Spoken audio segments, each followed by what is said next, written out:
presentation of TFNN.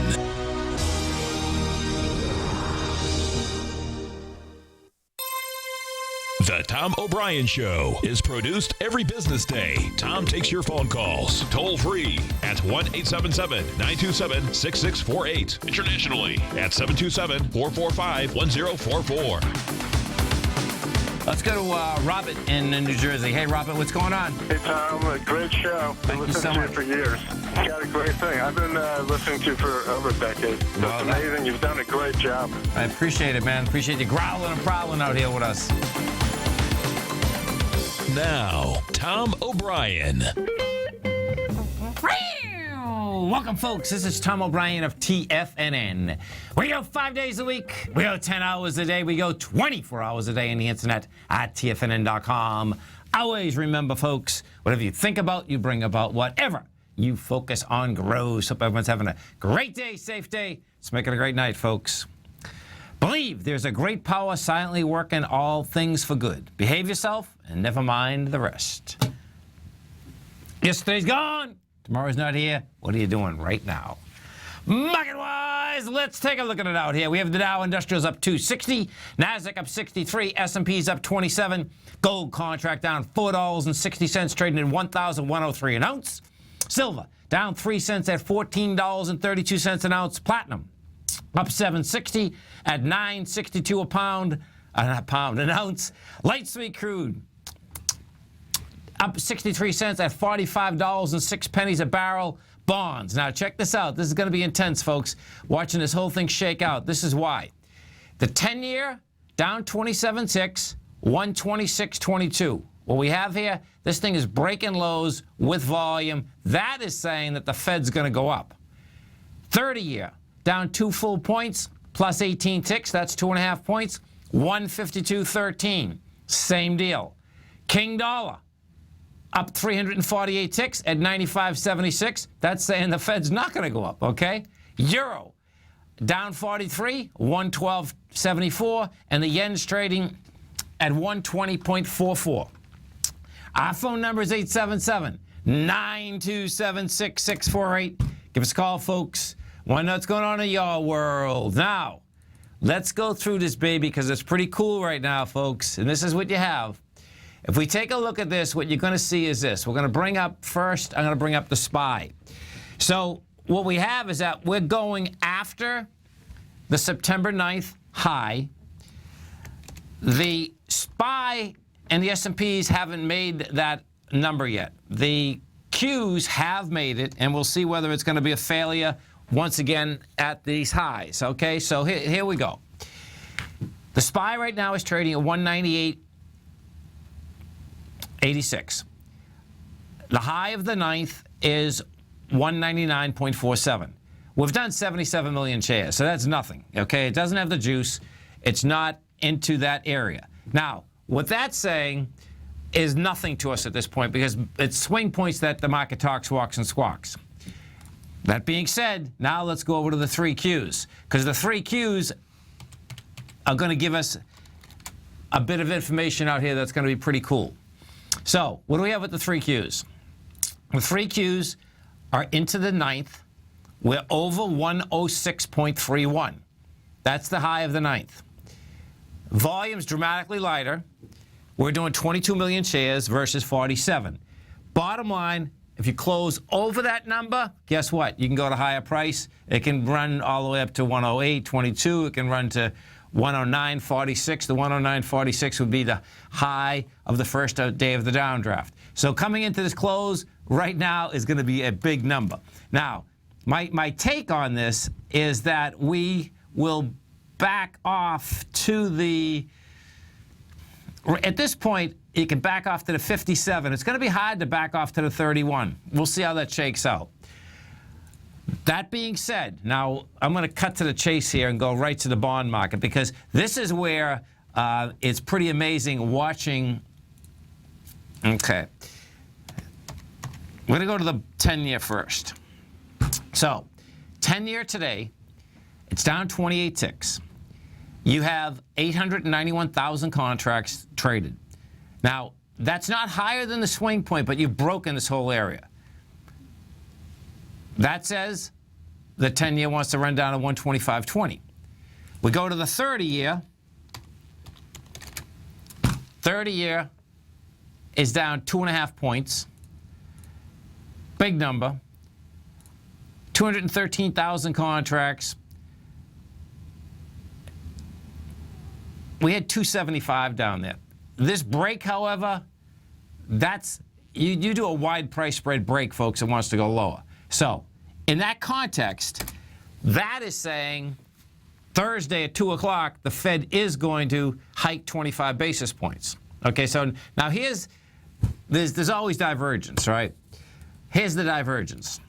We go to, there's not always divergence, by the way, too. The divergence isn't always there. You go to the dollar index. Dollar index absolutely doesn't have any juice whatsoever. So the dollar index doesn't want higher price. You know, right now we're at 95.75 bottom line. You're going up at 21,000 contracts. It's like not even close. It's going into a downtrend of 56,000 contracts. Okay. Now this brings us back, and this one of the traders inside the den says, and why is it rallying on a hike? Yeah, there's no doubt about that. This is what's really cool. So check this out, okay? So now let's go to gold. We go over to the gold. The correlation inside gold is, guess what? Gold's pulling back with lighter volume. We're back 470, 73,318. It's like, okay, man, this is a trip, right? And what it keeps bringing me back to is bringing me back to that bond market. Okay, so when I put that all together, what this is saying is this. It's saying, number one, that this rate hike very well could happen. It's saying, and this is where the Qs will give us a lot more information coming into this close. If the Qs can close under that number, then it would be saying that, guess what? Yeah, the rate hike is going to be out there, and guess what? This market's going to get toasted and roasted so quick you're not going to be able to see straight.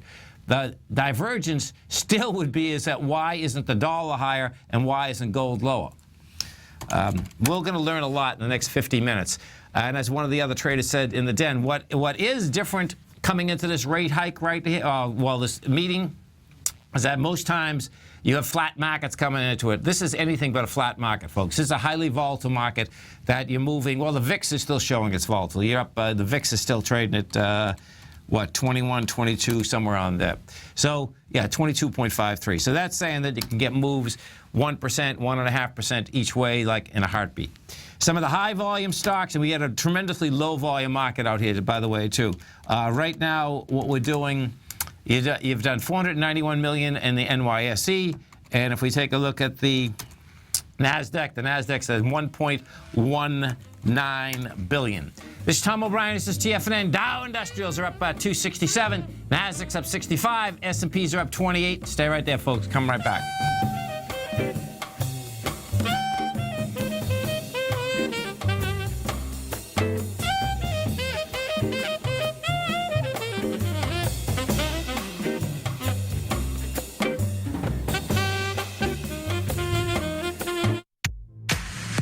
If you're an active trader looking for that extra edge when it comes to trading and investments, then now is a great time to get a 2-week free trial to Tom O'Brien's daily market letter, Market Insights.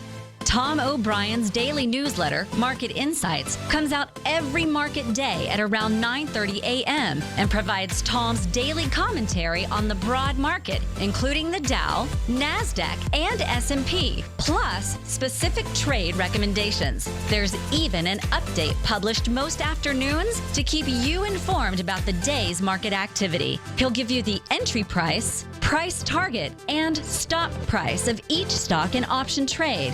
With Market Insights, there's nothing left to guessing. For all the details and to get your 2-week free trial to Market Insights started today, visit TFNN.com. In quiet markets, investors search for new trading opportunities. We'd like to introduce you to a new product that provides opportunities even in flat markets. Nadex, the North American Derivatives Exchange, is a new and innovative Chicago-based exchange registered with the Commodity Futures Trading Commission, and unlike most other exchanges, Nadex allows you to trade directly through them with direct market access when using their trading platform. Nadex never charges a fee to use their platform, which even includes real-time charts and full customization capability. Nadex's unique short-term binary options allow traders and investors to capitalize on strategies even when the underlying markets are quiet. Nadex's innovation has allowed them to come up with a line of unique trading products that are unavailable anywhere else. See how it works at nadex.com. That's NADEX.com, or click on the Nadex banner on the front page of TFNN.com. Futures and options trading involves risk and may not be appropriate for all investors. Until recently, it was almost impossible for the average investor to hedge against currency risk in Europe or Japan. For a bold trade on Europe or Japan that protects against moves in currency, trade HEGE or HEGJ, 2 times currency hedged leveraged ETFs from Direction Investments. Visit directioninvestments.com today. An investor should consider the investment objectives, risks, charges, and expenses of the Direction shares carefully before investing. The prospectus and summary prospectus contain this and other information about Direction shares. To obtain a prospectus or summary prospectus, please contact Direction shares at 866-476-7523. The prospectus or summary prospectus should be read carefully before investing. An investment in the funds is subject to risk, including the possible loss of principal. The funds are designed to be utilized only by sophisticated investors such as traders and active investors. Distributor Foreside Fund Services, LLC. Tom takes your phone calls now. Toll free at 1-877-927-6648. Internationally at 727-445-1044. Welcome back, folks. Dow Industrials right now are up 265. You get the Nasdaq up 64. S&Ps are up 60. And as we do each and every Tuesday at 20 past the first hour, we have our man, Mr. Basil Chapman. Don't forget, folks, at TFNN every trading day, we start live broadcasting 8 o'clock in the morning to 6 in the afternoon. All of that you can get right on your cell phone, TFNN.MOBI. If you'd like to get Tiger TV, folks, just go to TFNN.com. On the right-hand side, you're going to see little devices in a box. Hit that box. Servers will understand what type of device you are on, and you'll get Tiger TV delivered to your device. Our man, Mr. Basil Chapman, also has a great newsletter, The Opening Call. You can test drive that right here, right now. The way you do it, come over to our website at TFNN, go to newsletters, go to trading newsletters. You see Opening Call right there. Basil Chapman, what's going on? Hi, Tom. How are you? Good, man. Happy New Year. Thank you very much. I appreciate that. Absolutely. So what? It starts, what, Sunday night and it goes till Sunday tonight, night, right? Yes, and this is the second day, and then there's Yom Kippur next week. That's the day of fasting, and then we're free for the year. I know, man. You guys got it made with that Day of Atonement, man. And not only that, that's a good thing. We get 2 opportunities to start a new year. That's nice. I'll tell you. No, this is a funny story. So picture this, folks. I had, when I was in the food business, right, I had a supplier, Hyman Berkowitz, right? This guy is one of the best guys that, I mean, he taught me so much. It was amazing. And so at the time, I'm like 22, 23 years old, right? And I remember him saying to me, and he knew that I really didn't know a lot about the Jewish religion at that point, right? And he was playing with me. He says, listen, man, he says, you know, this is a big day for us. He says, all those charges, you know, that, you know, whatever we did the whole rest of the year, it's all clean. I'm looking at him, of course, being, you know, like Irish Catholic, going to go to hell for the rest of my life. I'm looking at him, saying to myself, oh my God, I can't believe this, right? Anyway, it was, you know, he was laughing, but anyway. It would be nice, wouldn't it, huh? Yeah, totally. So, what are we looking at today? Well, you know, it's so fascinating. Here we are, we're up 261 points in the Dow. And I'm showing you the chart of the Dow over the last few weeks. And look what's happened. Basically, we've been in a trading range. It feels, you know, trading at intraday is fabulous. But yeah. Looking at it on an intermediate term basis, all we've done, there's a pattern that I call the lowercase h. Looks just like a lowercase h. Comes down sharply. Then makes that little curve. And then what happens is that sometimes it holds support, and all it does is it continues doing that for a few times. It looks like a lowercase m, and then I call it a continuous M. And what we would need to see is the Dow over the next few days go to 16,665. That will start leg C. But we're still within this containment area of 16,669. You know, the spectacular move we had after the August 24th low at 15,370 in the Dow. We stopped dead at 16,666. Next day we did 16,669. Pull back sharply down to the almost the 16,000 level. So we've just been in a trading band. So this pattern is really a powerful pattern, except for one time, and that is if you start to make higher lows and higher highs. We haven't made the higher highs yet. Then you can expect that you can go back to one of the important candles on the left. I'd probably be looking at the candle of the 21st of August. That has a high of 16,990. And I'd be looking at some potential rectangle formation. So this is a very interesting period because on the one hand, the Fed has announced that they want to raise rates. They're expecting to raise rates. On the other hand, while they kind of have a reason to raise rates, you know, I've been talking about this Japanization of our bond yields for about over 10 years. I'd say that at some point, the United States economy will start to falter, and we probably will replicate what's been going on in Japan for 20, well, it was going on for about 20 years or more. So this is going to be very interesting because in Japan, that stock market stayed down. It made a high of 39,000, then it went down, and it stayed very low for a very long time. We have made a 300% recovery from the S&P 666 low. Yes. In March of 2000. So there's really a very different background that's going on.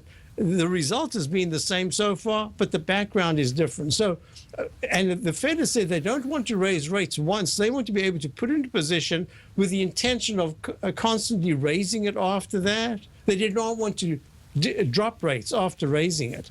So that even says that maybe now they'll still wait another time before they do it. It's very difficult to say because opportunistically and politically, probably this is the best time to do it. I know. So, yeah. You know what I'm saying? Yeah, I do. So now let's just put that aside because we can't really predict what the Fed's going to do because there are other things that they look at. And I don't think that Yellen actually worries too much about the market. She worries more about the economy and the things that she looks at. Oh so man, I think they worry about it. I think they're scaredy cats myself. But. I think they're scaredy cats. Yeah. But I think her focus is on the other things. I don't think that 2,000-point decline in the Dow so far from the May high is that meaningful to Yellen in terms of the rate. I think the other things are very important. Yes. This is my thinking. Yeah, no, I'm with you. Yeah. So here we are with the MACD, the moving average, convergence, divergence, rallying. The histogram, that's the little difference between the fast moving average and the slow moving average, looking quite good. The stochastic is rising. It's only at 70%, but it is rising. So I've been saying to subscribers, it looks like any surprise might be to the upside because of the technical's improving, but up until yesterday, you didn't get it. Today, you got, so it's like a 2-in-1 day. So we've got this expansion to the upside. Now let's look at the bigger picture, and this is going to be very interesting. If you go to the Dow, the Dow of the monthly, the Dow went to a lower low. You were talking about for a long time. You've been talking about testing the October low, and you're absolutely 100% correct. We went under the 15,855 October the 15th low. When we went down on August the 24th of 2015, we went to 15,370. But I've been saying to subscribers, and when I did my webinar the other night, that I believe that the volatility index going to 53 was so excessively high for the relatively, it wasn't such bad news that came out that Monday.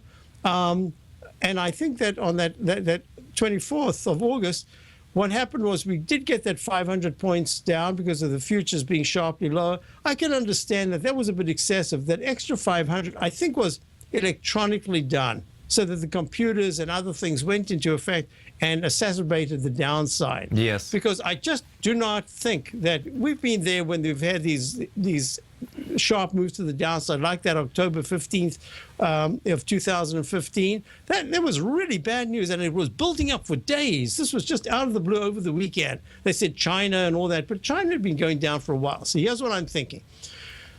That the excessiveness of that move allows for at least a cushion for now.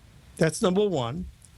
But it also says, just chart pattern-wise, there's tremendous resistance. Look, we haven't done very much. We've gone from 18,351 in the Dow to 15,370. The S&P did not break that low. The Dow did. And I think there's a room for a little bit more of a pop-up to the upside, and then we've got to be very, very careful. And we're going to have that volatility, that's for sure, man. That's right. Thanks, Basil. Have a great one, man. Have a safe one. Look forward to the show tomorrow. Have a great evening. You stay right there, folks. Coming right back. Dow up 259, Nasdaq up 63, S&P's up 27. We're going to be right back. Tom O'Brien's weekly gold letter, The Gold Report, gives complete and concise coverage of the entire gold market. Inside, you'll get Tom's commentary on gold, the dollar, the rand, the bond, the XAU, the HUI, and detailed coverage of nearly 25 mining stocks. He'll give you the entry price, price target, and stop price of each stock trade. The Gold Report is a long-term newsletter where the focus is on building real wealth through the management of a successful portfolio of gold stocks. With a lifetime of knowledge and almost 12 years of writing his informative weekly newsletter, The Gold Report, Tom O'Brien can provide you with the important market information to help you make better trades in the gold market. Don't let the next bull run in gold pass you by. To get a month-long free trial to The Gold Report, an $85 value, visit the front page of TFNN.com today. Today, it's hard to tell if the economy is coming or going. Regardless, I want my money going in the direction I choose. If that's your stance as well, then you want to know how Everbank can help keep your money thriving just the way you want. Is growing your money a priority? Everbank is committed to a yield pledge promise to pay high yields on your checking, money market, and CD balances. Looking to diversify? Everbank ingeniously developed accessible ways to spread your money around the world into foreign currencies and even non-FDIC insured metals. And when it comes to your wealth, they bring a highly experienced and global perspective to help you manage it. Everbank's financial philosophy flies in the face of the status quo. They believe your money's performance should not be determined by today's economic circumstances, but by the drive to rise above them and create opportunities that favor your objectives. If that excites you, like it does me, call 1-855-750-4051 to find out what they can do for you. That's 1-855-750-4051. Call them today. Everbank is a member FDIC and equal housing lender. Hi, I'm Steve Rhodes, host of the Trader's Edge heard daily at TFNN.com and author of Mastering Probability, a daily investment and trading newsletter service that I send out each morning by 8 a.m. My morning newsletter service covers exactly what the markets have been doing since last night's close, providing you with an edge on your trading day ahead. You get actionable trading ideas, including the exact entry, stop, and profit targets. Plus, I'll teach you the patterns and hidden market correlations that will make you a better trader. As a subscriber, you'll gain access to my 90-minute money management workshop, where I'll teach you the secrets that'll save your assets. The bottom line, I've got your back, including a 30-day money-back guarantee. See for yourself the type of analysis I provide each trading day by signing up for Mastering Probability today. With nothing to lose, this is an offer you should not pass on. Mastering Probability can be found under Trading Newsletters on the front page of TFNN.com.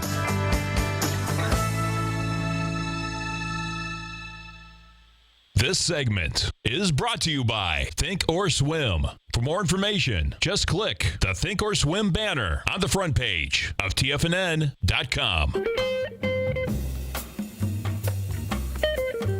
Welcome back, folks. Dow is up 260, Nasdaq's up 64, S&Ps are up 28. Strength inside the Dow all day long. Every stock has been positive, excluding Disney. The leader out here is Microsoft. Microsoft's up $1.14 at 44.18. You get Merck next, up $1.36. Caterpillar's up 176. Procter & Gamble's up 163. And the laggards out here, Walmart is up 11 cents, ExxonMobil's up 52, and Visa is up 50 cents. Inside the NDX 100, strength versus the weakness. Here it goes. You get TripAdvisor, that's up 247. That was the weakness. This is pretty wild. So that was the weakness the last few days. Then Netflix was also the weakness, and that's up $3. NTAP is up 99 cents. The weakness inside the NDX 100 today is Green Mountain. That's down $1.12. Marriott is off 57 cents, and Micron Tech is down $12. Let's go to Edward in Toronto. Hey, Edward, what's going on? Hi, Brian. How are you? I want to compliment on your talking show. I really love it. I think I'm learning a lot from your thinking and probabilities in managing risk. Well, I appreciate you growling and prowling with us out here, Edward. Yeah, my question is, I'm just looking at the E-minis. Okay. And basically, what I see in the chart that I'm looking at the daily and weekly time frame. Yep. And it looks like it is in a wave 2 ABCD pattern. It is actually right now is moving to D point. And the D point, by what I see, is actually 2027.25. And I just wanted to see if you agree with this, and this seems to be like a Gartley 786 point as well. And if this is the case, where would you put the stop if you are short? First off, when you say a wave pattern, what type of waves are we talking here, and where did you start? Well, basically, it made a wave 1 on a daily and weekly chart, and on what made day? A pullback A-B pattern. Then it went to C, and it looks like now it is moving into the D territory, which seems to be 2027.25. Yeah, but where are you starting? That's what I'm trying to figure out where you're starting this A pattern. Oh, the A pattern basically from about 2100 to 1821.28. Okay, cool. Okay, 1 second. Let me do this. So 18. So you're starting it from the highs to the lows. I see what you're doing. From the high to the low. Yeah. Okay, cool. Okay, so let me just see this for a second. So then you're also saying that you're looking at. Then we have a wave of 1, 18, well, yeah, 21, I know, 28. I get it. No, I got you now. I got you now. Okay, cool. And you're looking at the 0.786, right? So 786, yeah. Which comes to about 2027.25 on a weekly and on the daily. Yeah, no, I can see that. Can it do that? Sure. I think what you're going to see out here today, the thing to watch out here today is this. So what has happened each and every day, it's either the E-minis or the NQs that basically are running things right now. And the NQs will give us an indication, is this thing going to stay higher or not? Because the NQs are into the September 9th high, and the E-minis are not yet. The September 9th high and the E-minis are 1982. Yes. And if the NQs can't hold that high, and the NQs, you're dealing with. So basically, you're using the NQs as a leading indicator. Well, this is what I do. I trade the NQs a lot. I trade both of them, but I trade the NQs more. So what happens is this. Is that now this is pretty cool, folks, because what has happened in the last couple of weeks, and this always changes, but in the last couple of weeks, what you've had is this. One day the NQs are ahead, either going down or up. Another day it's the E-minis, okay? What happens is that most of the time, one of them is going to give you some information. It'll be the NQs today, because the reason being is that the NQs are at the swing point, and that's where markets talk, walk, and squawk, okay? Yeah. So 43.61, and that's right where we are in the NQs. If that holds today, if the NQs do close over that, then yes, it is game that you can make it up to that 2011 to 2020, which would be quite a run. The NQs don't hold today because we're not going to have the volume. Then you would have a failure on price and volume, and we'll see this market come right back down tomorrow. So it's going to be really cool how this is set up right now. Tom, my impression was that you are short yourself. I am short. Basically with a risk-reward ratio being on your side, because it looks like the market is going to test the lows.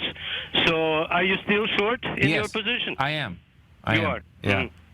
I am. Okay. And this has to do with everything about the 43.61 today, right where we're at. All right.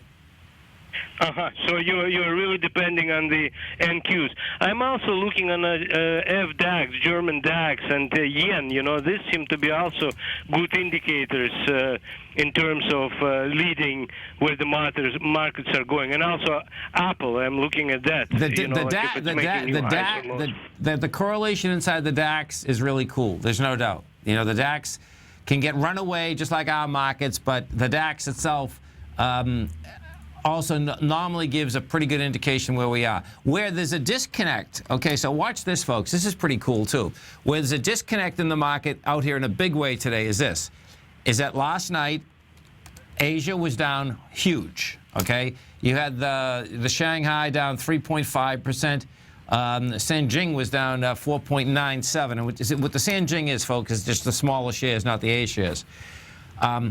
Europe basically was flat, but yet our markets, are up a good percent to 1.2%, 1.2 to 1.5%. The real key to me, I can tell you, the real key to me is where do we close? And if the NQs are under the 61, I'm good. Because that's just saying to me, because let me tell you, this is what is really a trip out here today. I've been bullish bonds for so long, it's insane. This is telling me, though, the way this is a breakdown, this is like the second breakdown in the bond market, maybe like in 6 months. This is telling me today, man, that rates are going up, which is a total mind blower, man. Because it's like, whoa, this came in fast. And the way that the bonds have sold off today is really saying, man, someone knows something, man. They're throwing everything at this bond market. And the bonds just broke the whole consolidation that it was in. And guess what? Higher yields, lower price equals that the Fed is going to go up 25 basis points. And if the Fed goes up 25 basis points, this market's going to freak out. What if it goes up 10%, 10 basis points? They've never moved like that. They could, they could, but they've never moved like that. It's just they move in quarter point, They've claimed that they're only going to go up once and then they're not going to, go up again. It's one and go. But that's never happened. Historically doesn't hold. Well, that's never happened. Now, I've only been in the market for 30 years, okay? That's never happened in the last 50 years. The rate hikes that they've gone, every time that they go and they continue to go. So the market itself, I don't think is going to believe that they're only going to go once. Cooking, brother. Thank you very much. Appreciate it. Thanks, Edward. Have a great one, man. Thank you for having the show. Well, we appreciate you growling and prowling out here with us. Have a great one, man. Have a safe one. You stay right there, folks. We'll come right back. Dow's up 242. Nasdaq's up 59. S&P's up 25. We're going to be right back. TFNN is excited to offer a brand new piece of market scanning software unlike anything the industry has ever seen. John Logan and his team have spent years developing their market profile tools to finally be able to release the TAS Profile Scanner Plus. And right now, you can get a 2-week trial absolutely free just by visiting TFNN.com and providing us your name and email address. The TAS Profile Scanner Plus is the premier market profile-based scanner in the industry. Powered by the acclaimed TAS proprietary algorithms, this feature-rich scanner is a standalone desktop software that instantly filters over 2,500 global financial markets such as stocks, ETFs, commodity futures, and Forex. Within 3 minutes of signing up, you can have the software downloaded and running on your computer with a complete roadmap of market indicators and inflection points to trade off using the TAS Profile Scanner Plus. Sign up today and try this amazing piece of software by visiting TFNN.com. Tiger Real Estate Opportunity Fund is currently offering 4-year first mortgages on many of the fully renovated properties that it has purchased. The first mortgages are third-party appraised with a maximum loan-to-value ratio of 70%, providing a secured investment that pays a fixed return of 5% annually, which works out to a monthly income of more than $416 per $100,000 investment with your principal intact and secured. These 4-year first mortgages are perfect for anyone looking for a secured investment that provides monthly income much like a CD. For more information, email tigerfund@tfnn.com or click on the Tiger Real Estate Opportunity Fund banner along the right side of the tfnn.com homepage, or call our office directly at 877-518-9190. There's a limited supply, so act now. The Path of Least Resistance is David White's daily trading newsletter, and if you're looking for active trading ideas, then now's a perfect time for a 30-day free trial to this powerful daily trading advisory service. David uses his years of trading experience to offer his subscribers his trading ideas each morning in his Path of Least Resistance newsletter. Using a combination of equity trades along with options, David keeps his subscribers up to date with all pertinent market information with intraday afternoon updates when warranted. Don't miss out on this great chance to get a 30-day free trial to David's daily newsletter, The Path of Least Resistance, with no obligation to pay anything. David has been delivering solid recommendations for his subscribers recently, and if you'd like to see the type of newsletter he delivers every morning, then visit the front page of TFNN and you'll find The Path of Least Resistance under Trading Newsletters. For all the details and to start your 30-day free trial today, log on to TFNN.com now. Tom takes your phone calls now. Toll free at 1-877-927-6648. Internationally at 727-445-1044. Tom O'Brien. Welcome back, folks. Dow up 247, Nasdaq's up 59, S&Ps are up 25. And as I was going through that, the 10-year and the 30-year, folks, one of the targets said, well, what about the 2-year? The 2-year, folks, is also saying we're going up in rates, man. This is a trip watching this thing shake out. So what the 2-year just did is that it broke the whole trend that has been in place since January, probably further than that, but January of this year. That's saying these rates want to move. It's going to be wild watching this whole thing shake out. Now, as you come over to TFNN, folks, you're going to see on the front page the gold report, the 700th issue is coming out. The 699th issue came out today. There is a buy in that issue today. You can come over, you can test drive the whole gold report. For the next week, we're having a promotion, and what that promotion is, you'll save 20% off for as long as you're a subscriber on the monthly basis. So check it out on the front page of TFNN. It's kind of hard to believe that how fast time actually does go. But that's 700th issue is 13 and a half years.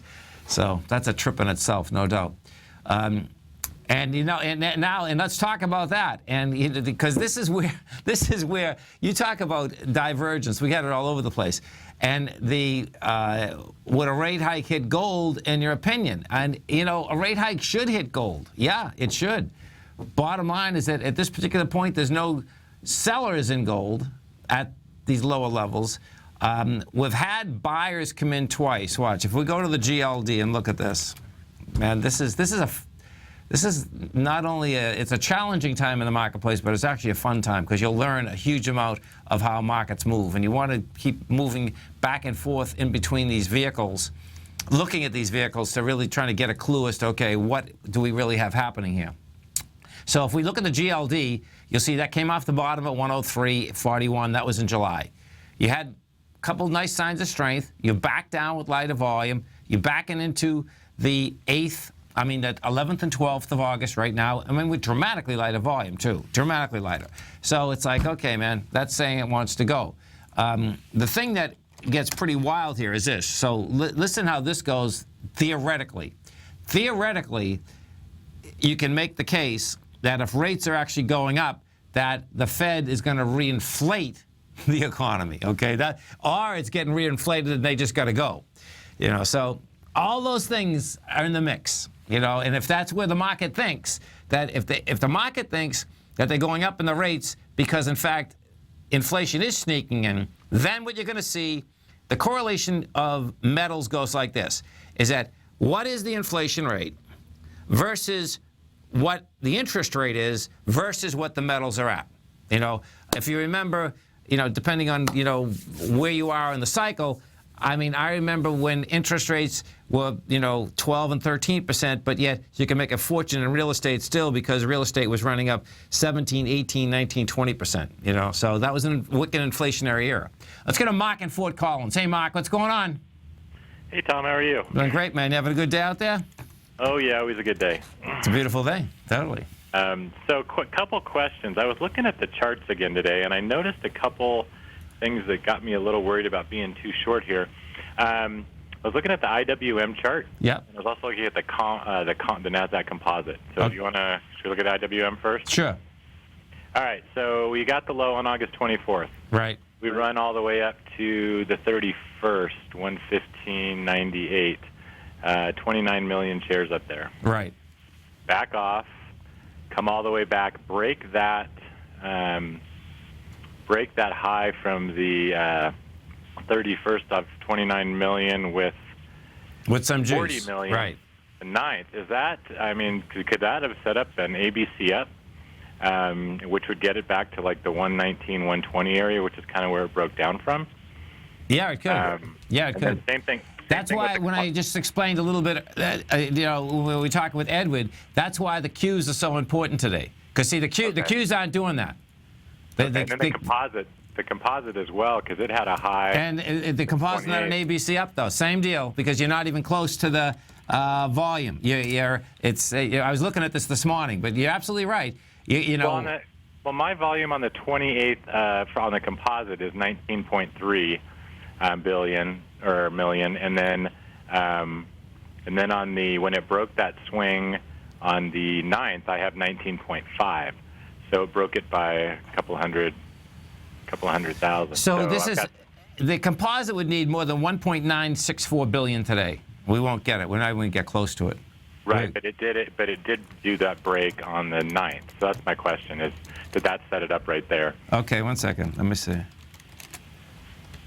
Okay, so you're saying on the 9th. Oh, I see what you're saying. You're saying on the 9th versus the 28th. Right, okay, let me look. Yeah. I got it, okay.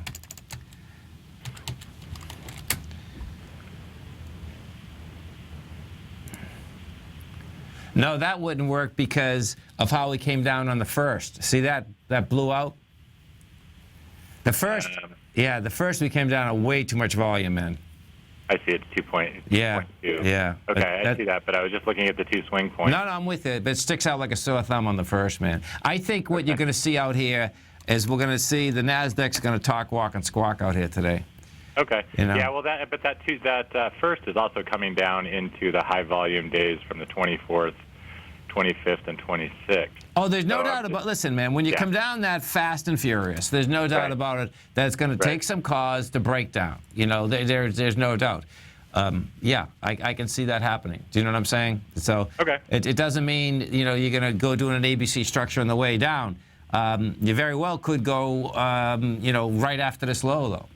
The bond market out here today is basically shocking. Okay, it's like, oh me man. Too. I was like, wow. Yeah, it's like, oh man, this game's on, man. And if this game's on, let me tell you, man, you better make sure that you get lots of sleep Wednesday night, folks, because I'm telling you, I've never quite seen, I was coming into today saying, you know what, and this is really strange, folks, because I'm thinking that the S&P's coming down. I like how gold is. I think gold wants to go up. I think the dollar wants to go down.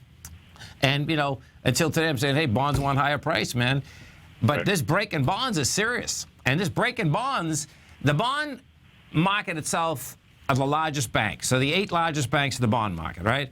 So the chances are that they know what's going on are a lot better than you and I. So that's telling me that these banks are selling into it in a big way.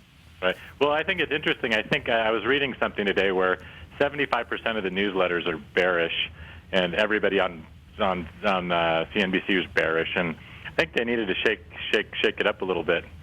And see, you know what's so funny about that? I don't even in our own network. It seems like it's bullish. I don't buy that. I buy that most people didn't get the downdraft, and I don't buy that at all, man. And I don't. One of the main reasons I don't buy it, that they really don't even understand the aspect of how much bread. That downdraft was dramatic, folks. Okay, it was fast, furious, and all of the above. People that shot the market have plenty of backup, man. Okay, that they don't have to worry about 200, 400, 500 points, man. Do you know what I mean? And not that they would, but it's so I'm not buying half of that deal, man. I think people are still bullish, and they're just praying, man. So. Yeah. All right. Cooking, brother. Have a great Thanks, one, man. man. Have Yeah. a safe one. Bye. Dow Industrial now up 235. You get the Nasdaq up 56. S&Ps are up 24. Gold's down 370. Bonds are the number out here, folks. Bonds right now are saying that, guess what? That rate hike is coming in, and that's going to be really a trip if that's the case. We're going to be right back. Larry Pesavento has just started his brand new service, Fibonacci 24/7, and he's already delivering content to his subscribers on a daily basis when the market's opened and even on weekends. Each Monday, you'll receive Larry's written report that provides detailed commentary and a summary on the charts and videos that Larry sends out. And throughout the week, when warranted, Larry will send out via charts or videos or both the key markets that he is watching during the day. This will be up-to-the-date, active trading information that will help you in your daily trading. In Larry's first week alone, he sent out 25 charts, 6 videos, and a full report to his subscribers in just 1 week. If you're a technical trader that uses patterns and retracements to trade, then Larry's service Fibonacci 24/7 is something that you must try. Right now, new subscribers can get a full 30-day money-back guarantee. With nothing to risk, sign up now to Larry Pesavento's Fibonacci 24/7 by visiting the front page of TFNN.com under Trading Newsletters. Since 1984, Basil Chapman has been using the Chapman Wave methodology to advise traders of his expert market opinion.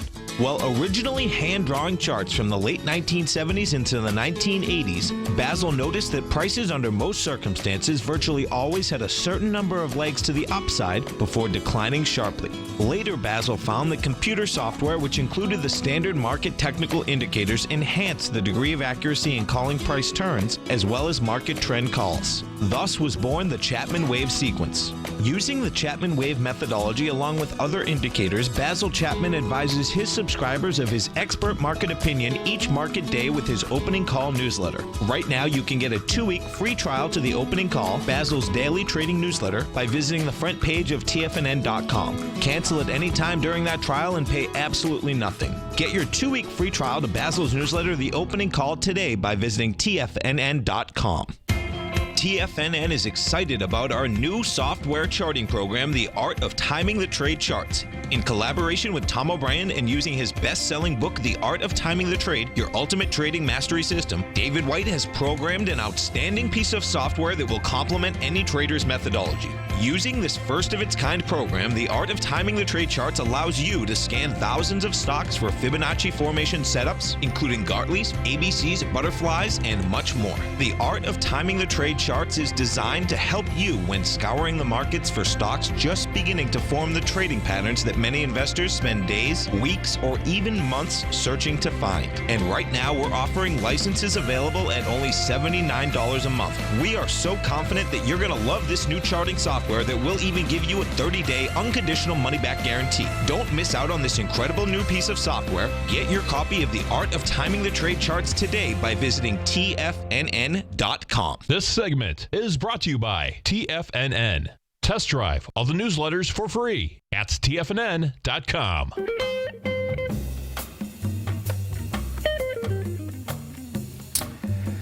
Welcome back, folks. 877-927-6648. Let's go over, take a look at, it looks like at this particular point, folks, the NASDAQ is going to be talking, walking, squawking. So this is what you have thus far. We got, let's see. Yeah, it looks like it's going to happen. So we're only at 52 right now. The NQ's got the 64. And the real key now is that, you know, does it close out at 58? Or, in fact, do you get into lower price? You know, so if we take a look at this, watch how this shakes out now. This is going to get interesting coming into the close. Gotta love these markets. Okay, so we're at 51. If you can get to under 46, it would send, that would be a much more affirmative action that, guess what, you're going to be right back down to 42.82. That's how that shakes out, because there's 2 different swing points that this thing got over today. One of them was 46. That was the 13th. And then the 9th is the big one. The 9th is the actual test. And thus far, that's failed the test. If we go over to the Qs, we take a look at the Qs. The Qs, It's going to be really hard. The Qs will blow my mind if they actually get under the 106.31. That would really show its hand that, guess what, these things want to go lower. Because I know it's only 20 cents, but 20 cents in the Qs coming into a close is kind of hard to get sometimes. We go look at the SPYs. Now, the correlation inside the SPYs is that the SPYs couldn't make the high, and the volume contracted dramatically. The SPYs right now have done 97 million. They were going into 149 million, which was going into 274 million, which was going into 346 million. So what that's all about is you're going into the supply line. As you go into a supply line, guess what? People just want their money back. That's what that correlation is about as that comes into that area. We go take a look at the IWM, the small caps, and what you have with the small caps. We're 24 million, which is going into 40 million, which is going into 79 million. So the only one that I've found thus far that has actually tested out that swing point has been the Qs. If those babies close over that area, over the 61, guess what? That means that you can get all the way up to that, the 0.786. If we go take a look at the TLT, the 20-year bond, that also broke with volume. Yeah, this is serious business, man. These bonds are serious business. Okay, so check it out. Actually, the TLT's and ABC down. We broke a B point with volume. 7.4 million, we have 9.4. Your A point on this is intense. The A point's 128. Your B's 119. What is that? That's $9. Your C's 122. So you got what? 113 and 114 is the lows. That's how this thing is set up right now. Man, this is going to be highly volatile. Volatility City, man. Oh, baby. And this is so unusual coming into the Fed meeting, folks. Normally, what happens coming into a Fed meeting, everything just flattens right out. And there's no such thing as a flat market. Even after volatility coming into this market, it's just not there. Volume is also going to be light, so you can have that test with the volume. It's going to be a light volume on the composite. In order for the composite to have any juice underneath, it would have to do over 1.964 billion. The composite's going to do about 1.7 billion. So the meeting starts tomorrow, goes until 2 o'clock on Thursday, and bottom line, I'm sure the Fed is basically trying to figure out why do we have to do an announcement in the middle of the day when that announcement they know is going to throw more volatility into the marketplace. This is Tom O'Brien. This is TFNN. Don't forget about the gold report, folks. My 699th edition was today. There's a buy in that today. We're celebrating the 700th edition next week. This is only good for a week. If you want to save 20% each month, as long as you subscribe, check it out on the front page of TFNN. Coming right back, folks.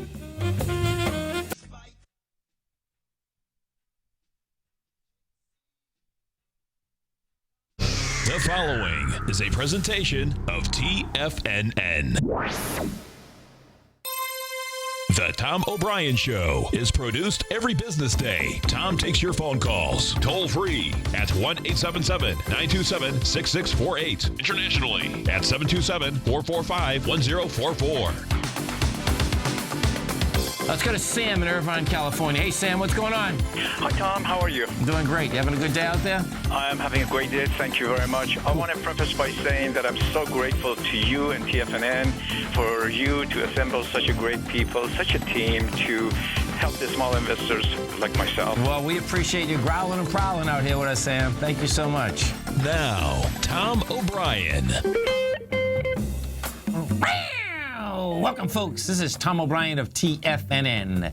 We go 5 days a week. We go 10 hours a day. We go 24 hours a day on the internet at TFNN.com. Always remember, folks, whatever you think about, you bring about. Whatever you focus on grows. Hope everyone's having a great day, safe day. Let's make it a great night, folks. I start with the idea that nothing is impossible and everything can be done in the end. Albert Freddy. That's a great one, man. That is absolutely a great one.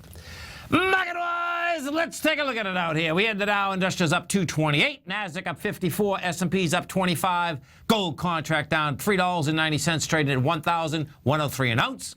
Silver up 1 penny at $14.37 an ounce. Platinum up $7.70 at $9.62 an ounce. Copper up 2 pennies at $2.42 a pound. Light sweet crude up 67 cents at $45.09 a barrel. Bonds. Now this is the number, folks. This is a trip and a half. 10-year down 26 ticks at 126.23. Wide price spread, accelerated volume on the way down. Big numbers. 30-year down 2.5 points at 152.15. Also wide price spread, accelerated volume. That bond market, folks, is saying that rates are going up. Total switch in the bond market. Not a total switch because we did come off the high with some volume. Bottom line, though, it kept going up. This broke down today. It broke down with volume. The bonds have continued for the last 3-4 years to give the best, indication of where they're going, where the rates are going. Bottom line, they broke down today. That is bringing the probability, in my head, much higher that they're going up on rates off the lows. 7-year lows were going up 25 basis points. King dollar. King dollar up 373 ticks at 95.78. Now, divergence big time because fundamentally, if you're going up on rates, bottom line, King dollar, she went to the moon. King dollar can't handle a higher price. Euro down 50 cents. 50 ticks at 112.67. And the yen flat at 120.62. Our phone number is 877-927-6648. Give us a call, folks. Want to know what's going on in your world. In the world of the S&Ps, let's take a look at them. What do you have? We take a look at the SPY. This is what you have. Had price going with it out here. You're up $2.40. You did 106 million shares. It didn't get to the swing point that it was trying to get to, folks. That is September 9th. Now, September 9th, we got to 199.47. You had 149 million shares. So check this out. Today, we do 106 million. You're going into 149, which was the highs of the 9th. You're going into 274.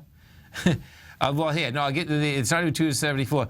There's another little high that's tucked in here on the 28th of 160 million. Then you're going into 346. So the correlation goes like this. 106 into 149 into 160 into 346. That's saying no juice coming into the supply line. People just trying to get their money back. NDX 100. Now, the 3 Qs, that gave us information in the marketplace today. It failed on price, failed on volume. Actually, the 3 Qs didn't, okay? The 3 Qs didn't. The 3 Qs are over the highs of the 9th. The highs of the 9th were 106.31. We did 47 million shares there. It did 29 million, closed over them. Bottom line, can that go to 107? Yeah, it can. That being said, though, let me bring you over to the futures because the futures failed. NQZ5. The futures right now, we are NQZ5. Okay, so the NQs are at 43.52. The Qs got over the high. The high that was generated out here was the high of the same trading day that we're talking about. That was the benchmark, the 9th, 43.61. We get to 43.64. You close out, well, we're going to be closed in another 4 minutes. 4:15 it closes.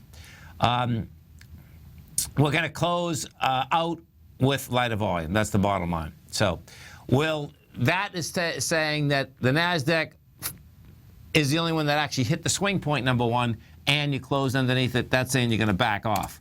Now, let's go into the bond market, because the bond market, this is just amazing, actually.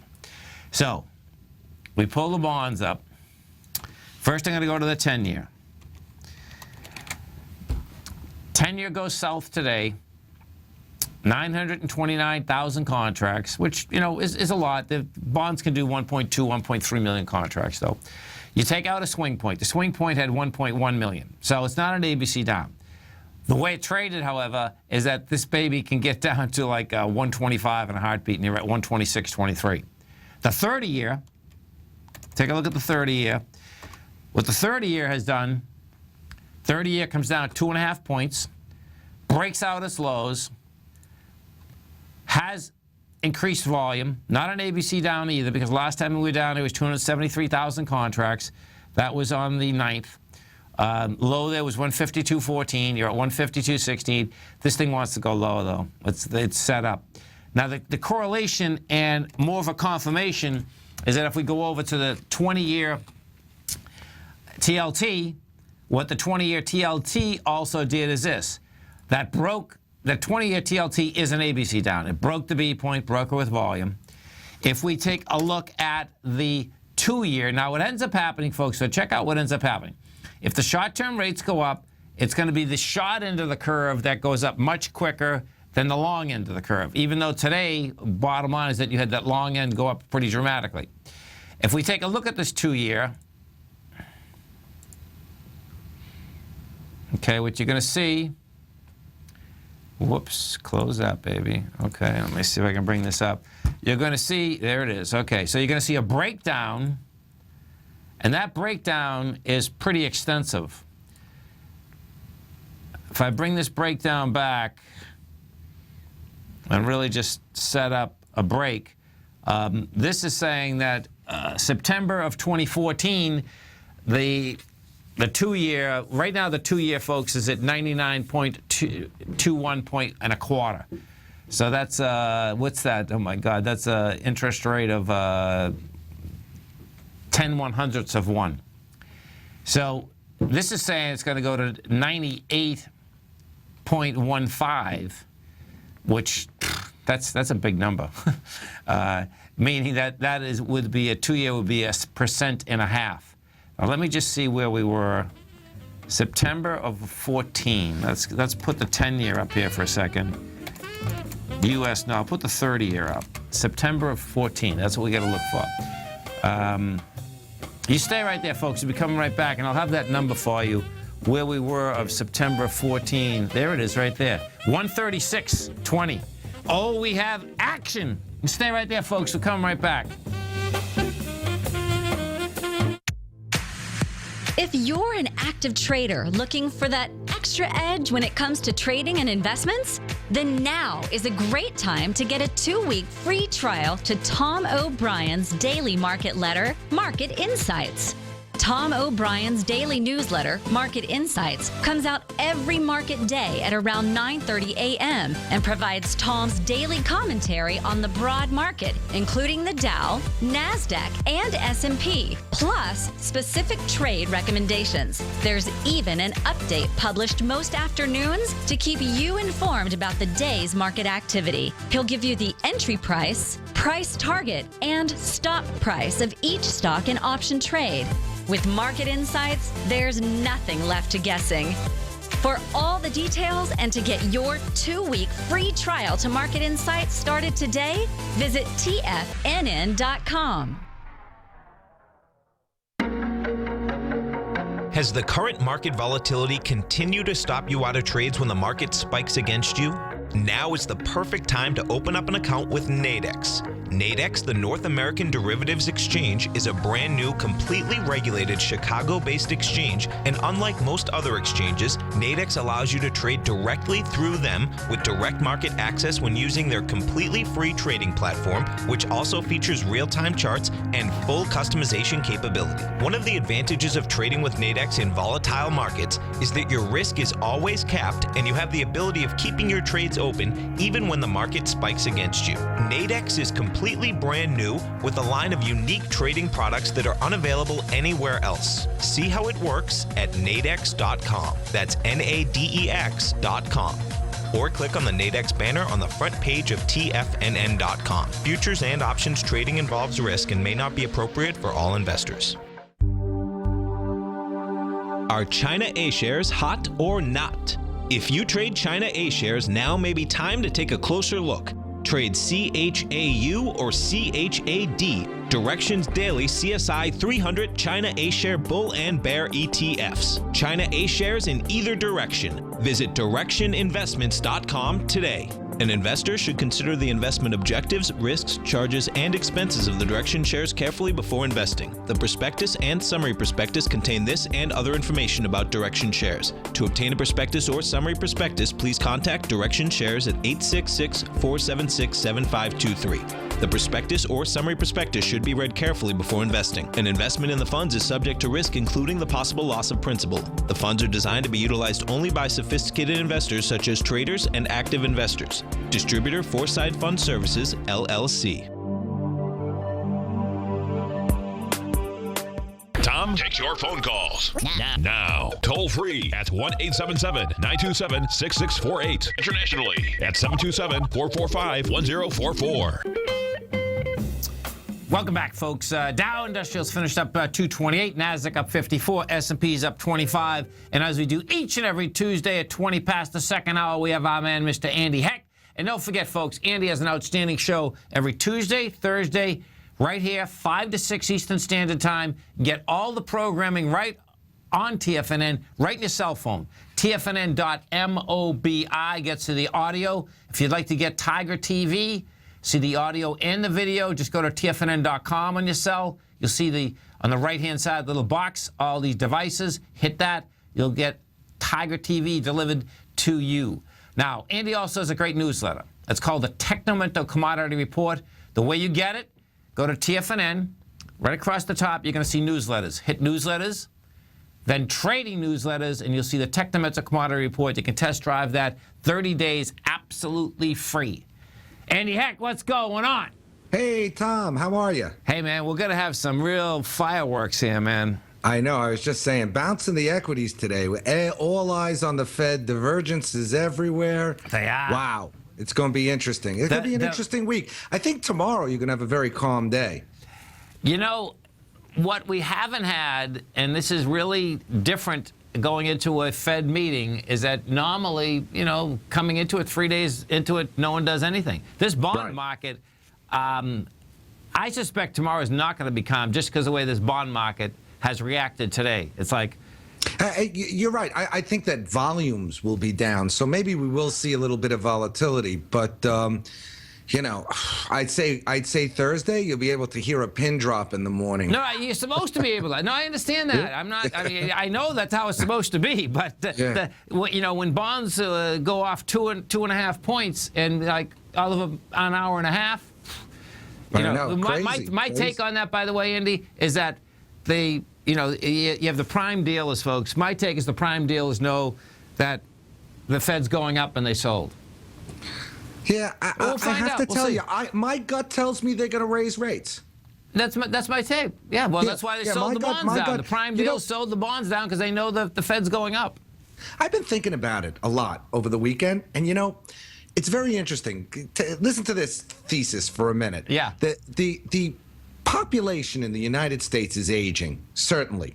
You know, the boomers are all coming to retirement age, and, you know, people rely in retirement age on fixed income assets.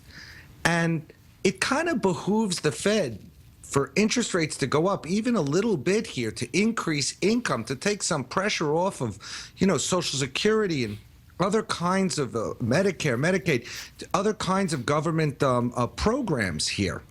And I think that might have something to do with, you know, overall, over the next couple of years, interest rates easing higher because for almost demographic reasons, which don't really have to do with the market. What do you think of that? I think that, first off, as the rate goes up, that means our deficit, which has been going down, will go up dramatically. So this is true. That basically says, okay, we got to owe more money. The aspect of the boomers, they're dying left and right. Sad but true, and I'm one of them, okay? But that's a fact. The millenniums are bigger than the boomers now. Yeah, but isn't the population of the United States aging? Isn't the average age going up? I mean, I know it's very young in other parts of the world. No. I don't know what the exact number is, but this is pretty amazing that no one does talk about. And I do this because when we're buying all this real estate, in particular, you know, down in St. Pete, it's a younger generation. There are more millenniums than there were baby boomers. More. Okay. That's insane. That's unbelievable. So the number of people, folks, that are from 34 years old to 14 are and were and still are bigger than the baby boomers. So what that tells me is that now we can go back to the rates again. That would be saying, and the Fed could be looking at that saying, hey, man, this is the beginning of another boom. Because we know what happened with the baby boomers. What happened with the baby boomers, folks, and if you're at 34, if you're actually even younger than 34, you have to jump ahead of everyone else because no matter what you do, you'll make money because there's so many people coming after you. And the Fed might know that, too. Do you know what I'm saying? Well, also, the population is living longer. Oh, that for sure. For sure. Right. I mean, so, you have to depend on savings. I was just thinking about this. My head is spinning from will they raise, won't they raise? Oh, I know. How it's pretty important cool. is it? Right. What is it going to mean for all of these markets?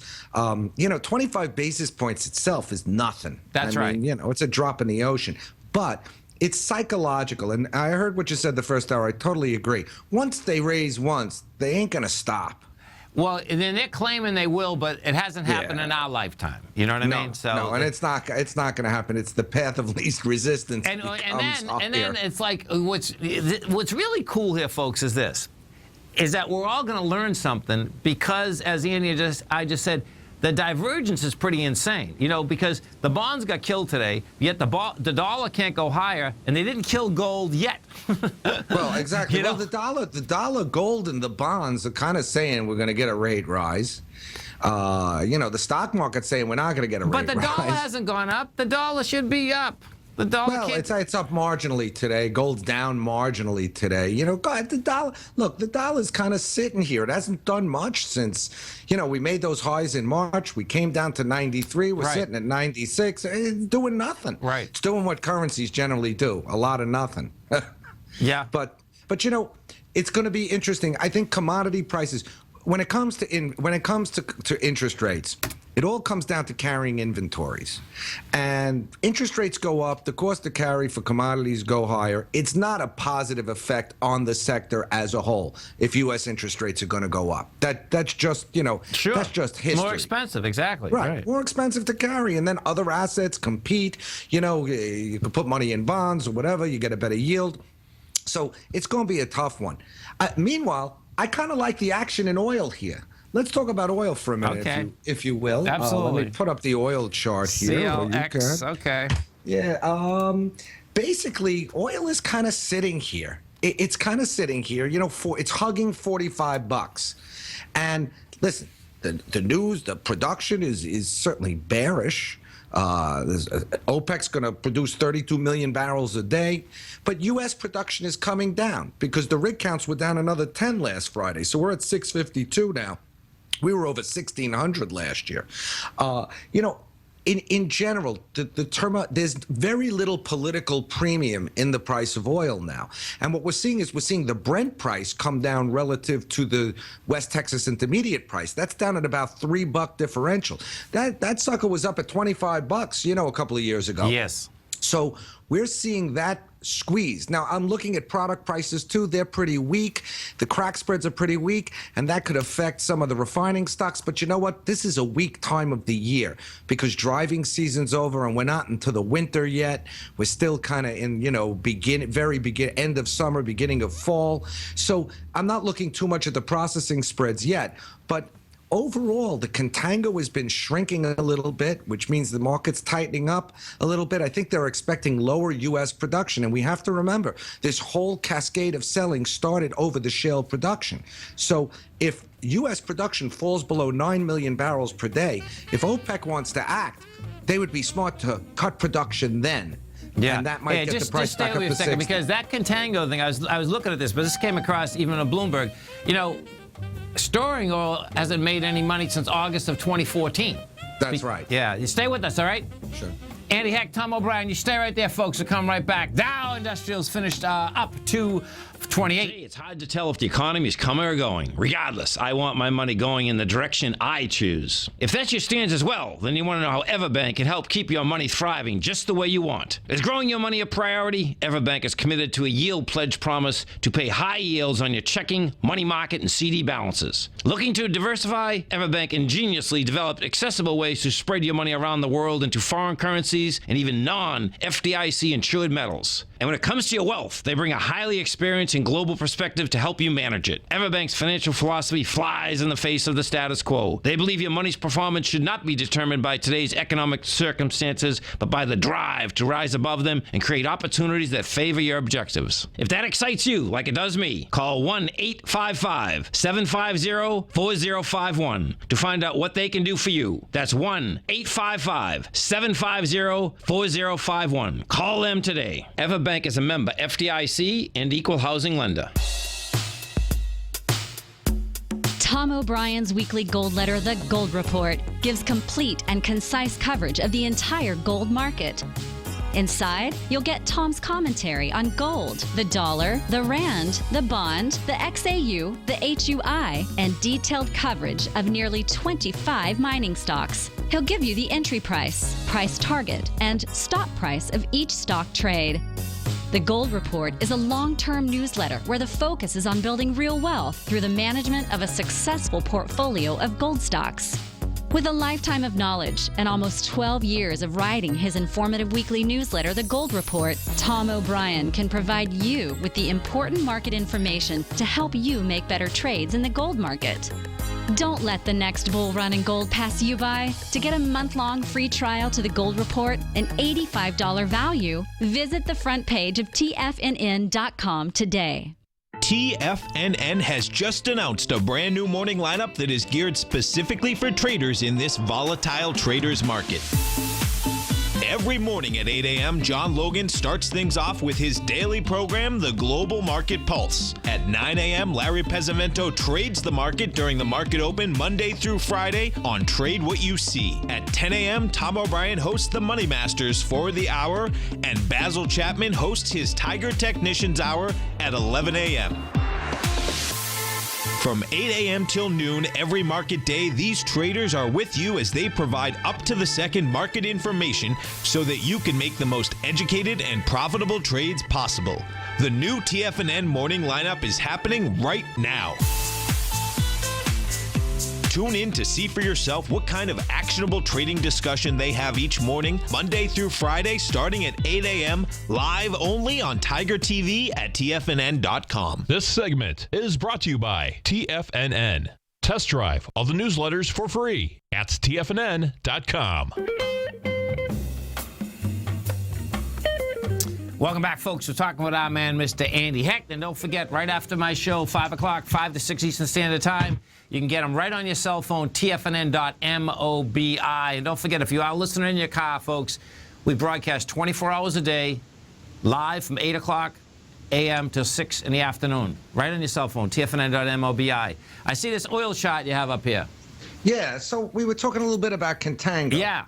So if I'm looking at the December spread, December 2015 versus December 2016, it's at 11.3%. Now, that's half of what it was, a few months ago. Okay. Which means that cash and carry trade is not so attractive now. Now, I also read recently that Andy Hall, in his recent report to his investors, who must be shaking their heads because they're losing some money there, wrote that there's still 200 million barrels of storage capacity out there, and that that is not necessarily very bearish for crude oil at this time. The market's focusing on the fact that Iranian crude is going to come back on the market and lift OPEC production to 32 million barrels a day. But my point really is that if U.S. production, because of these rig counts, falls, it's been falling. I mean, we're down to about 9.1 million barrels a day. We fall below 9 million barrels. Then the Saudis might be comfortable with a production cut to give a bone to like Nigeria, Angola, all these countries who are complaining. And then we might see a very surprise spike in oil. So, I think big volatility lies ahead in the oil market. Yeah, no, I can see that. What I thought was intriguing out here today, in the aspect of storing oil is that you see, your Glencore has been in the news a lot, of course, okay? But they were saying, they just took, so listen to this, folks. This is amazing, because if you ever realize how small St. Lucia is, it's a beautiful island. They took a tanker, filled the tanker up, but they're not, well, it said in the article they weren't storing oil in tankers because it was too expensive, but they've tied up all the tankers, the tanks on land in these small islands, including St. Lucia.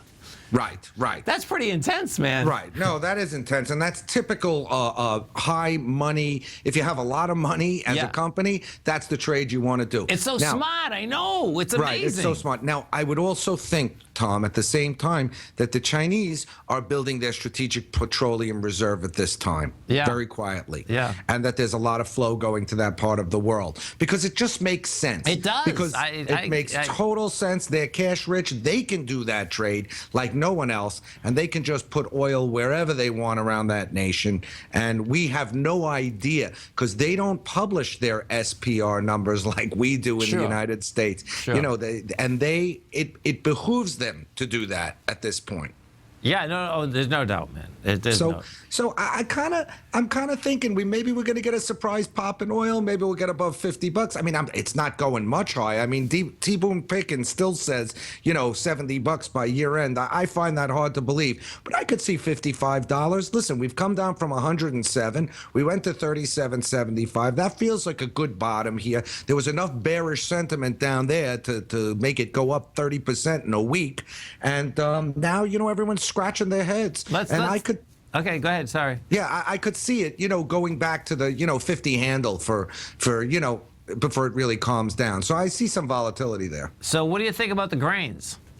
I listened to Sal on Friday. Yeah. And the corn report was interesting, and I think they have limited downside. They have upside, but the problem is the harvest is good this year. Okay. So what you're doing is you're making seasonal lows now. You can't change the fact that there's plenty of soybeans that are going to be harvested this year, plenty of corn. The weather now is not going to affect it. The plants are strong, the crops are strong. I think El Nino could be very interesting for wheat. Wheat is the kind of one that I like the best in terms of a play right now.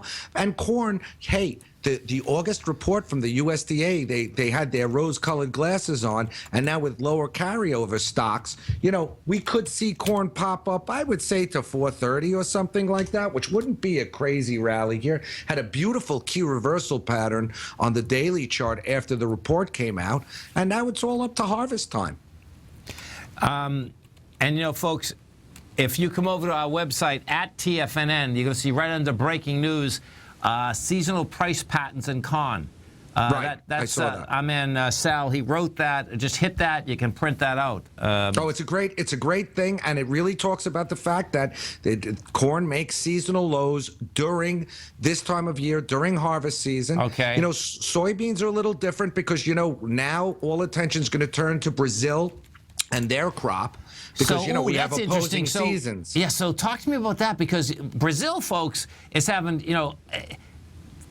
if you want a vacation, I'm actually, if you want a vacation, the real's gone down 30% against the buck in 1 year. And I don't even know how they're going to pull off the Olympics, man. I mean, they're in trouble. Their inflation rate is running at 10% right now.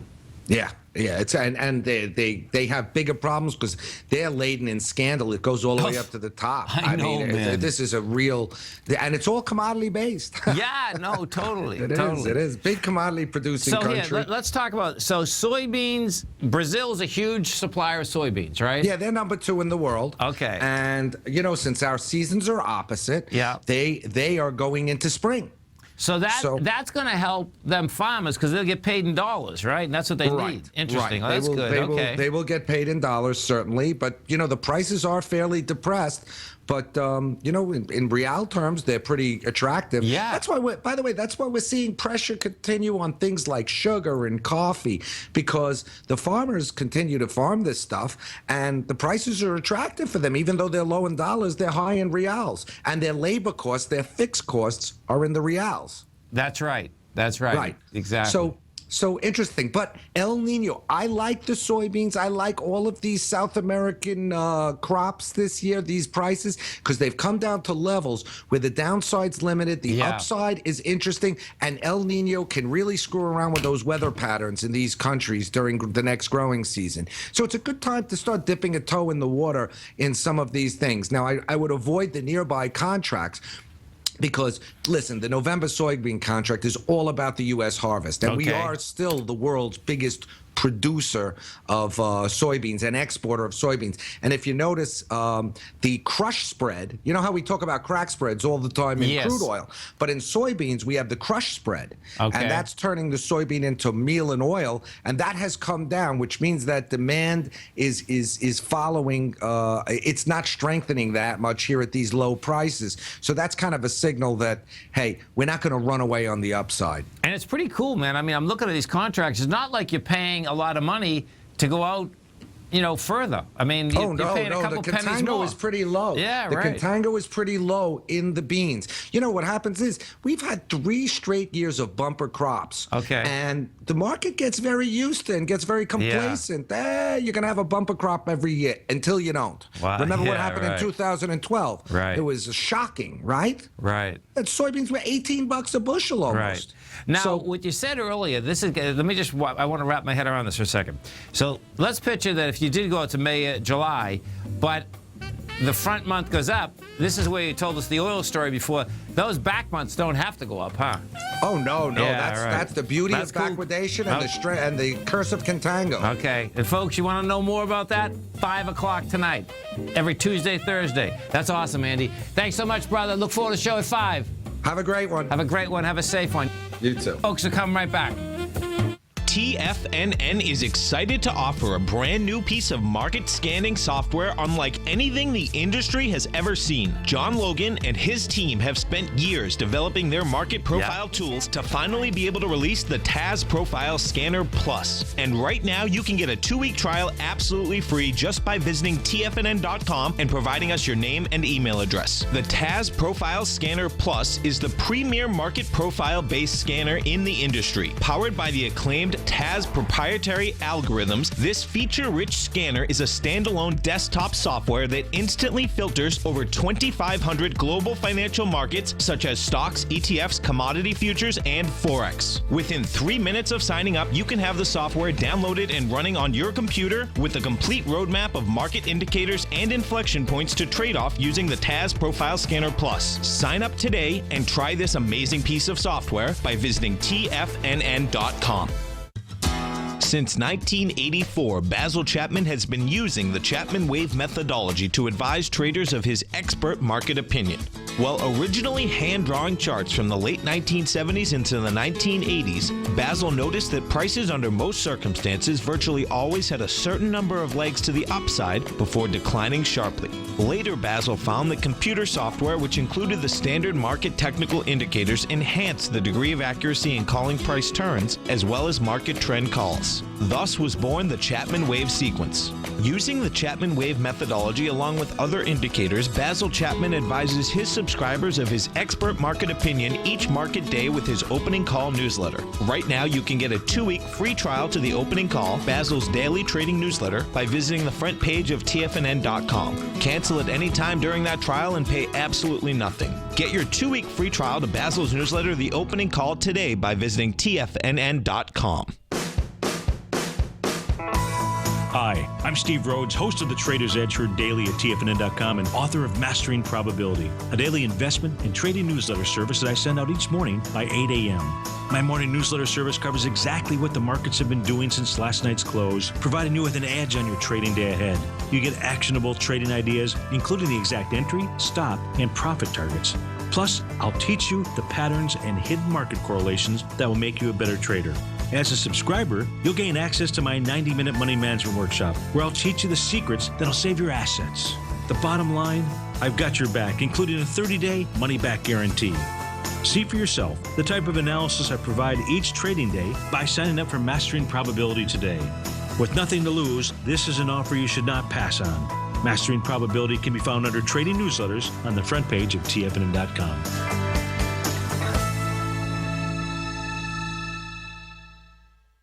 takes your phone calls. Now. Toll free at 1-877-927-6648. Internationally at 727-445-1044. Tom O'Brien. Welcome back, folks. Dow finished up 225. You get the 228. NASDAQ 54. S&P's 26.5. And as you come over to our website at TFNN, folks, you're going to see right on the front page, Gold Report, the 700th issue is going to be next Tuesday. I did the 699th edition today. There is a buy in that baby out there today. You can test drive it. You can also save 20% for as long as you subscribe. Normally, it's $85 a month. You can get that $68 a month if you check this out within the next week. And needless to say, those 13 and a half years went quickly. Yeah, man, Mr. Terry, thank you, Terry, for giving me that heads up. I saw that a little bit earlier when Andy and I were talking, but I forgot. HPQ, this is a heavy scene, no doubt. This is terrible for the folks that are going to get cut. Hewlett Packard, folks, closed at $27.11. That is trading at $27.05 right now and $26.85. And here's the numbers. They see, okay, so their revenue, let's see what they're saying. They're saying a lot of different things.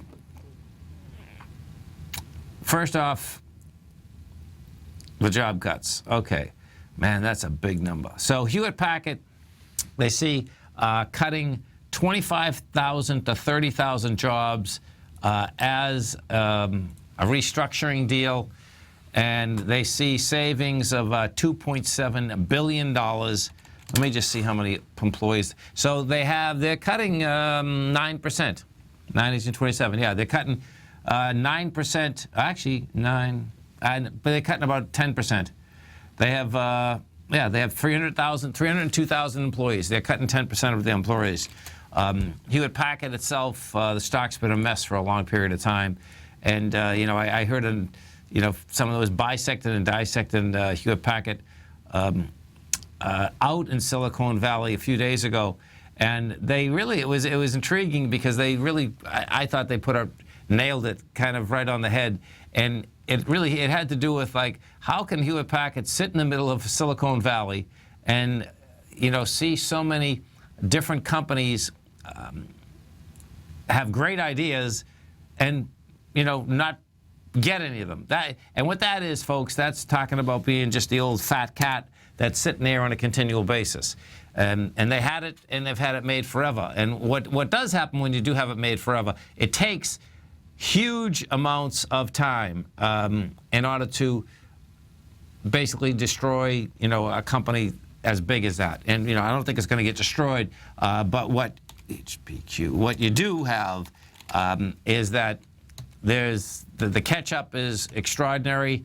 And, when we look at their numbers, you're not talking about someone that's in the oil business, that's a commodity business.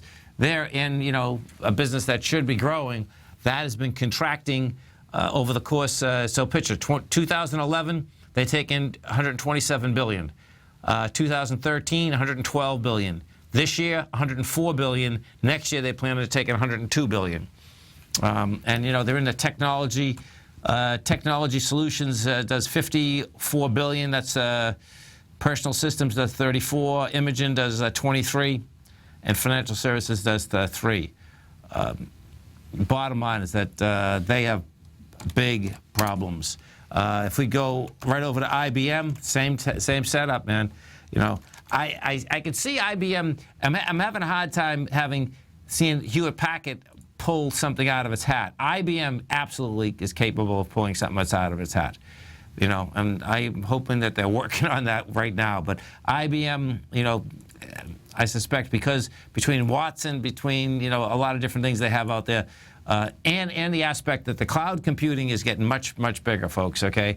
And I can picture because of the amount of security threats that are out there, I can picture all of us being on clouds. I mean, that's, you can either spend a fortune, in-house, or you can rely on someone else. Now, relying on someone else is pretty heavy in itself, but because of the amount of protection that you need, You know, it makes sense to me that that's how you'd shake that out.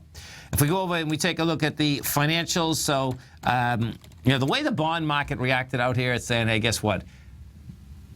Rates want to go up. The way the financials acted out here, that's also saying, guess what? I think rates might go up. Why? The XLF went up 33, did 31 million shares. Now it's going into 35 million, but that's a decent expansion of volume as it's moving higher. If we go take a look at JP Morgan Chase, JP Morgan did 13.9 million. That baby is going into 13.8. Bank of America, and you know what? This is screaming. This is screaming that the primary banks, folks, absolutely. No, I can't say absolutely because I don't know, but theoretically, it looks to me that the primary dealers know that the Fed's going up, and you know they might have got a heads up on the deal. BAC is up with 61 million shares versus 70.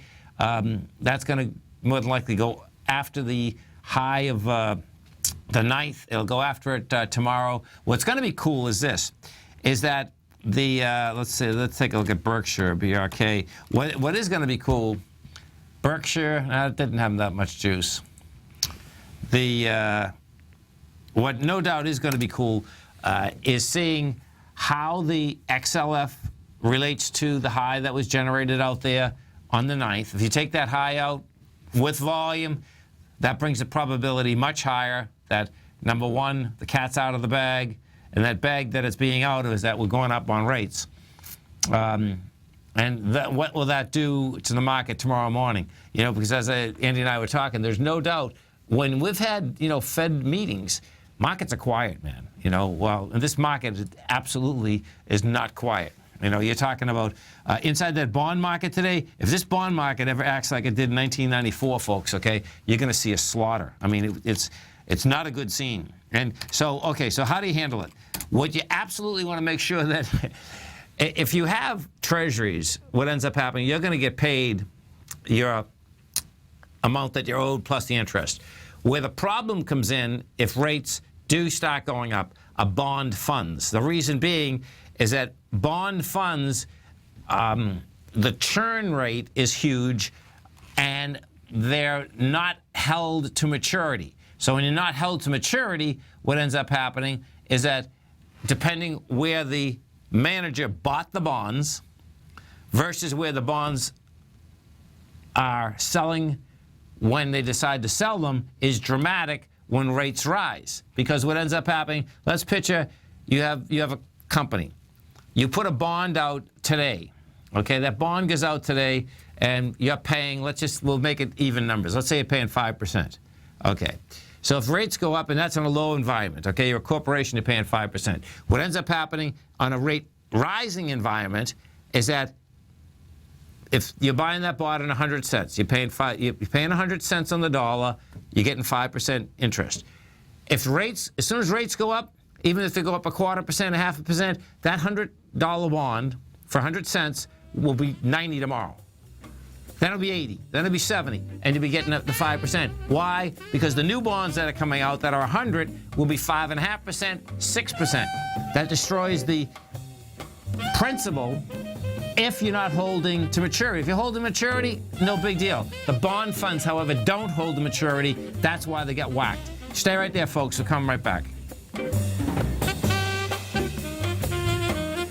Larry Pesavento has just started his brand new service, Fibonacci 24/7, and he's already delivering content to his subscribers on a daily basis when the market's opened and even on weekends. Each Monday, you'll receive Larry's written report that provides detailed commentary and a summary on the charts and videos that Larry sends out. And throughout the week, when warranted, Larry will send out via charts or videos or both the key markets that he is watching during the day. This will be up-to-the-date active trading information that will help you in your daily trading. In Larry's first week alone, he sent out 25 charts, 6 videos, and a full report to his subscribers in just 1 week. If you're a technical trader that uses patterns and retracements to trade, then Larry's service Fibonacci 24/7 is something that you must try. Right now, new subscribers can get a full 30-day money-back guarantee. With nothing to risk, sign up now to Larry Pesavento's Fibonacci 24/7 by visiting the front page of TFNN.com under Trading Newsletters. David White's newsletter, The Technology Insider, is focused like a laser on finding the next big things in technology. If you had invested only $10,000 in Microsoft in 1986, you'd have been a millionaire by 2000. Disruptive technology like Microsoft's is the key to these massive long-term profits, and the Tech Insider is the vehicle from TFNN to capitalize on these opportunities. This is the go-to newsletter that identifies, monitors, and profits on mostly little-known cutting-edge companies with great long-term prospects. David's experience is as an inventor of Emmy-winning animation products for TV and Hollywood that propelled a company public. Match that with 14 years as a full-time trader, and he's uniquely qualified to guide you through the light-speed world of ever-evolving high-tech. If you're ready to ride the next big technology bull market for less than $40 per month, log on to TFNN.com and get your 2-week free trial to the Technology Insider. Get in on the ground floor of the next big thing today. Tiger Real Estate Opportunity Fund is currently offering 4-year first mortgages on many of the fully renovated properties that it has purchased. The first mortgages are third-party appraised with a maximum loan-to-value ratio of 70%, providing a secured investment that pays a fixed return of 5% annually, which works out to a monthly income of more than $416 per $100,000 investment with your principal intact and secured. These 4-year first mortgages are perfect for anyone looking for a secured investment that provides monthly income much like a CD. For more information, email tigerfund@tfnn.com or click on the Tiger Real Estate Opportunity Fund banner along the right side of the tfnn.com homepage, or call our office directly at 877-518-9190. There's a limited supply, so act now. Join Andy Hecht as he shows you how to make money in commodities. The Commodities Hour, next on TFNN.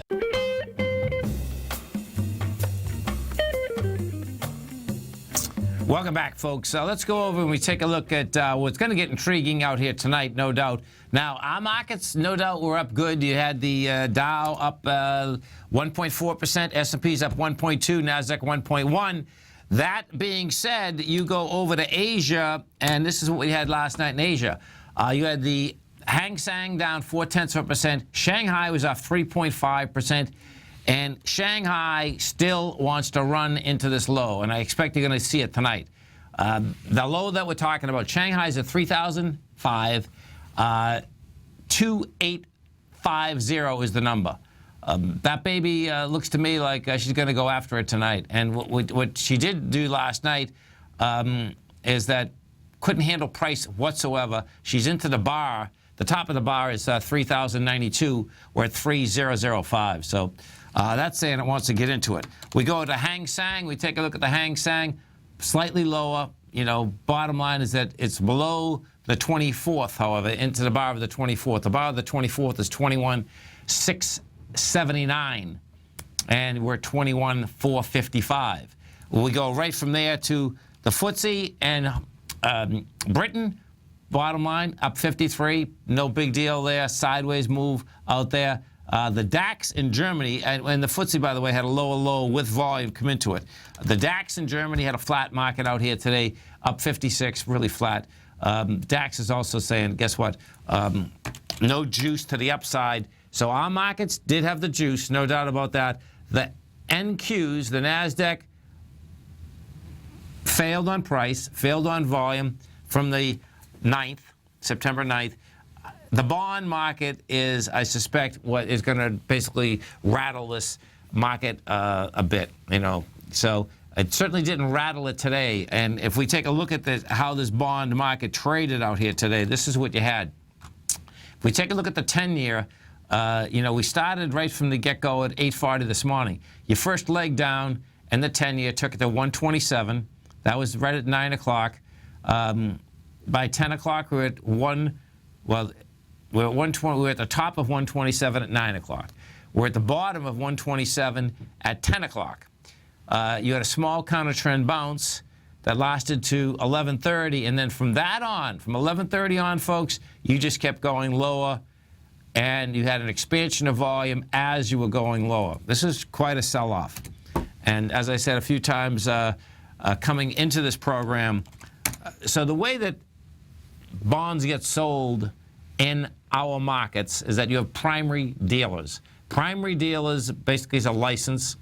You're dealing with the Fed on a continual basis. The way these bonds sold off, telling me that, guess what? Everyone always knows something.